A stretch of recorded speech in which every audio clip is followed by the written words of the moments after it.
Hi, my name is Maggie Grady, and I'd like to discuss video games in the classroom. I am in the EdTech program here at UB, and when I first began this program, the question was posed, how do I feel about video games in the classroom? And I thought, you really can't be serious. But then I watched the explosion of video games in my children's lives, their friends' lives, and choosing to play a game as opposed to going out with their friends or having a play date. They now challenge each other through their video games. Video games have taken over their lives.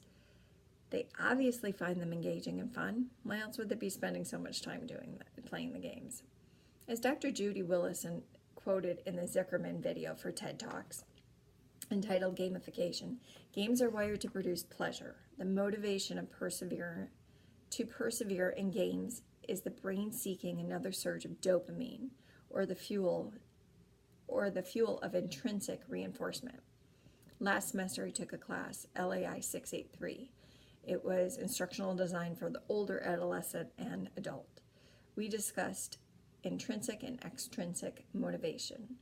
Offering motivation both intrinsically and extrinsically is helpful because students learn in different ways and by different methods. Okay, so gamification plays a part of that. Gamification is a perfect example of both intrinsic and extrinsic motivation in terms of learning. Gamification is also a great example of how times are changing and learning methods are changing. I admit I'm not a gamer, but my kids are. 2 of them currently, the third one quickly on their heels. I think that my third only plays the games to communicate and interact with her older sister. So the social aspect is a big proponent for the children. Oftentimes I hear voices come from my son's room where I know nobody's with him except for he's playing his video games. Prior to his driver's license, that was kind of his mode of social interaction. Now I'm seeing that trend going with my younger 2 children. In Zuckerman's video, he advises us parents, to get into the game trend with the kids, understand the game, and go play. I find that challenging at best.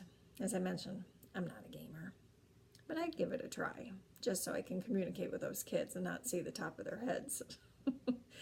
You pose the question, what opportunities are there for game-based design for curriculum development?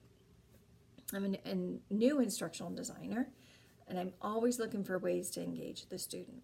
With today's advanced technology, gamification has the potential to engage the student and make a memorable learning experience. Gamification and the potentials available with today's software should help to make an impact on student engagement. And isn't that what it's all about? I hope I will get to experience the use of gamification in some of my classes. I know I'm going to design gamification to include gamification into my classwork. You also pose the question, what can you take from these videos into your classroom? As stated in the article by Rick Brenna from 2014, why can't our classes be fun and compelling like a learning game every single school day all year long? How can you say it any better? Continuing on to lessons learned from video games, Judy Willis reports in her video that as games create a reward system and levels that generate interest, why not have a reward system in the classroom? The ultimate goal is for that student to have that aha moment and that you connect with the student. Having studied gamification in last semester and a little bit in this semester, I can without hesitation tell you that I am all for incorporating video games into the classroom.